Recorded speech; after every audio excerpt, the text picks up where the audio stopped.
네, 안녕하세요. 최동석입니다. 오늘도 카메라 없이 방송을 해야 될 것 같습니다. 제가 채팅창에도 잠시 썼지만 오늘 오전에 그 서비스 센터로부터 전화를 받았고 원인이 뭔지는 알았답니다. 그래서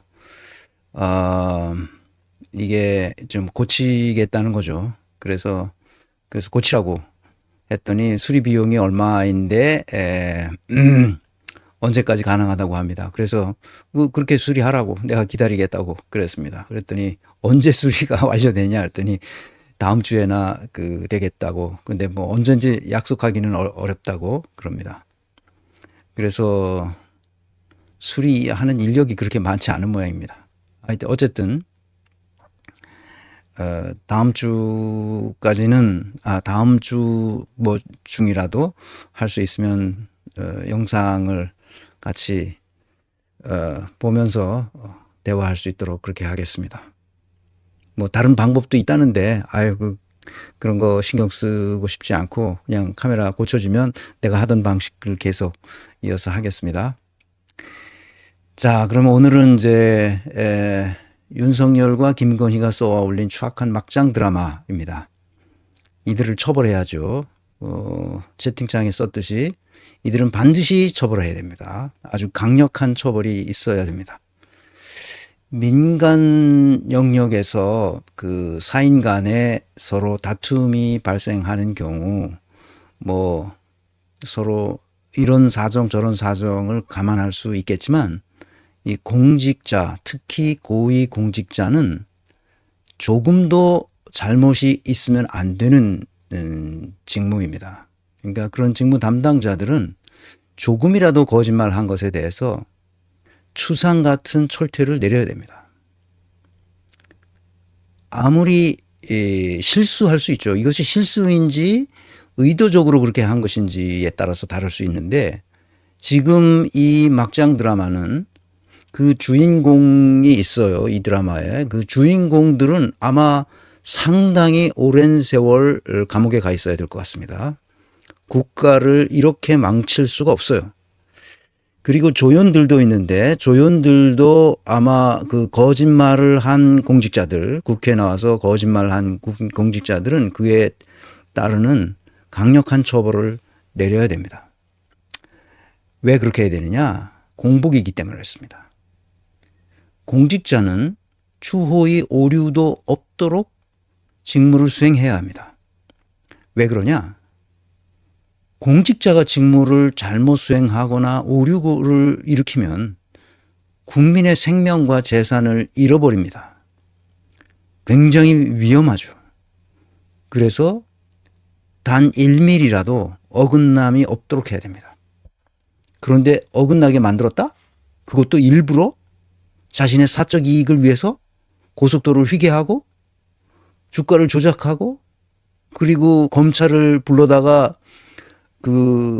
내 이거 다 똑바로 해 하고 힘으로 찍어 눌렀다고? 엄청난 죄입니다.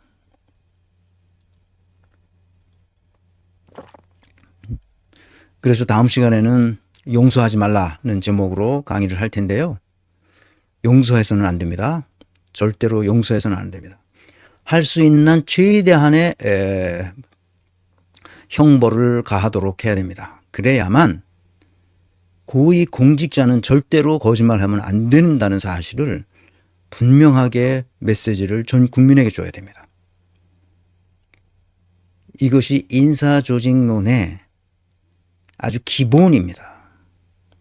기업에서도 그러는데 하물며 공직자는 말하면 무엇하겠습니까? 도저히 용납할 수 없습니다.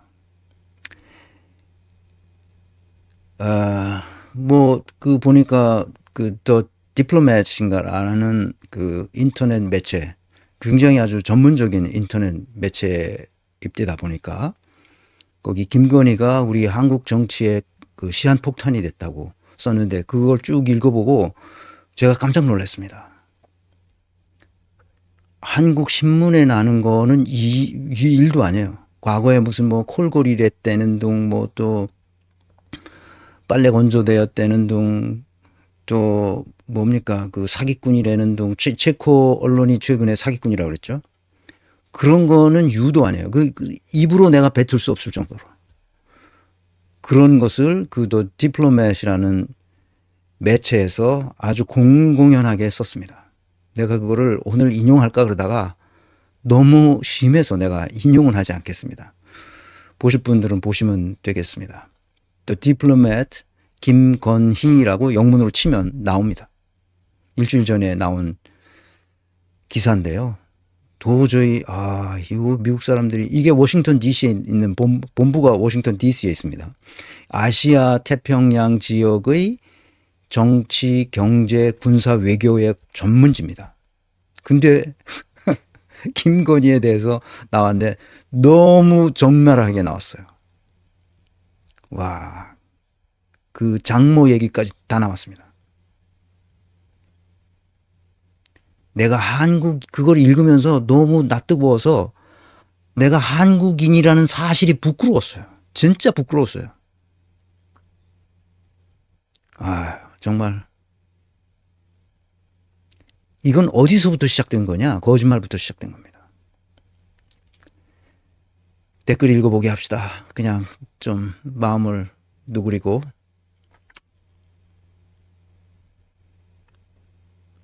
(349강에서) 지난 강의죠. 말씀하신 자기 인식과 흔히 자의식 과잉 또는 자의식을 버려라 라고 할 때의 자의식이 모두 영어로 self-awareness라고 하는 것 같은데요. 자기 인식과 자의식은 다른 개념인지 아니면 동일한 개념을 다른 측면에서 보는 것인지 과잉이 문제라는 것인지 불명료한 상태로 지내왔는데 강의를 들으며 질문 드리고 싶어졌습니다. self-awareness와 self-consciousness는 어떻게 다른 개념인지도 궁금합니다. 좋은 질문했습니다. 이런 질문을 해주셔야 됩니다. 저는 댓글에 질문이 있는 걸 보면 아주 좋습니다. 자, 이게 헷갈리죠. 제가 뭐 영어권에 살아보지도 않고 그래서 이 영어 표현을 저도 가끔 쓰는데 이게 다 서양에서 나온 개념이기 때문에 그렇습니다. 우리가 만들어낸 개념이 아니고 우리는 번역해서 쓰는 거죠. self-awareness라는 건 뭐냐? awareness에서 그러니까 awareness, awakened 그러니까 깨어있다 그런 거죠. 자기 자신에 깨어있는 걸 말합니다. 자기 인식이라고 우리는 번역하죠 일반적으로. 그래서 다른 사람 다 그렇게 번역하기 때문에 저도 그냥 그렇게 쓰는데 인식한다는 것은 이제 자기를 인식한다는 뜻입니다. 자기를 성찰하고 내면에 자기가 어떤 상태에 있는지를 스스로 바라보는 거죠. 그러니까 자기 정체성에 대한 인식을 말합니다. 내가 어떤 사람인가? 내가 지금 어떤 감정에 휩싸여 있나? 자기를 보고 깨달음을 얻어가는 거죠. 자기를 성찰하면서 내가 누구인가? 나는 어떤 것을 좋아하는가? 나는 어떤 데 화를 내는가? 어떤 때 어떤 기분이 나는가? 왜 이런가? 그러니까 자기 인식이 가능하다는 말은 결국 내가 나를 보는 거 아니에요. 그래서 이것을 그 메타코그니션이라고도 말할 수 있습니다. 초인지죠. 내가 나 자신을 보는 거니까. 근데 인간은 그럴 수 있는 동물이에요. 다른 동물들도 그러는지 모르겠습니다. 자기가 자기 자신을 들여다보는 그런 능력이 다른 동물들에게도 있는지 모르겠습니다. 그게 그 뜻입니다. 이게 self-awareness가 자기 인식이라는 거죠. 두 번째 그 self-consciousness 자의식이라고 번역합니다. 자기의식이라고 번역하는 사람도 있는데 자기의식이 아니라 자의식이라고 일반적으로 번역하는 것 같습니다. 이 self-consciousness는 타인의 시선에 대해서 자기 자신을 의식하는 겁니다. 타인과 비교해서 타인이 나를 어떻게 보는가 하는 것이 자의식이죠. 그러니까 타인과의 비교해서 내가 열등감을 갖거나 또는 우월감을 갖거나 그래서 컴플렉스에 발생하는 바로 그 기제를 말합니다. 그러니까 자의식이라고 말하는 게 맞죠. 자기의식이라는 헤겔이 말한 그 자기의식과는 전혀 다른 개념입니다. 그러니까 자의식 과잉 또는 자의식을 버려라 이렇게 얘기할 때는 남의 시선에 너무 과도하게 신경을 쓰지 말아라. 그런 뜻입니다. 남이 나를 어떻게 보느냐에 너무 신경 쓰지 말아라. 김건희가 지금 그런 상태이죠. 남이 나를 어떻게 보는가 해서 그냥 명품으로 쫙 빼입고 명품으로 하는 빨래 건조대처럼 하고 다니는 애 있잖아. 자기가 이뻐 보이기 위해서 오만 짓을 다 하고 뭐 이마에다 구두약을 발랐대느니 뭐 이런 소리가 다 들리고 그런 것은 자의식이 이 과잉으로 나타나서 그렇습니다. 논문을 표절하고 그 디플로맷의 논문 표절, 주가 조작 이런 얘기가 다 나옵니다. 나이트클럽에 그래서 일했다는 얘기도 다 나오고 그렇습니다. 나이트클럽의 호스티스라는 얘기도 나오고 정말